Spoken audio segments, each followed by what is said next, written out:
Бүгін мен сендерге екі дос пен аю жайындағы хикаяны айтып берем.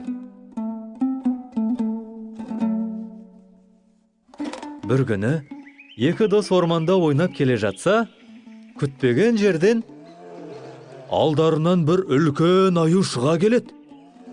Сол кезде біреуі досын тастап, қаша жөнеліп, биік ағашқа өрмелеп, жасырынып қалады. Ал екінші жігіт қорыққаны соншалық, не істерін білмей, сол жерде қалып қояды. Алайда оған бір жақсы ой келеді. Егер мен өлген адам сияқты жерге демалмай жата қалсам, бәлкім құтылып кетермін деп жерге жата қалады.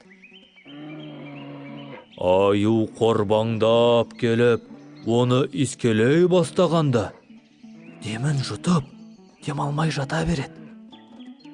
Көп ұзамай аю кеткен соң, ағашқа өрмелеп кеткен досы төмен түсіп, досының қасына келеді. «Әй, аю сенің құлағыңа не деп сыбырлады?» деп сұрайды.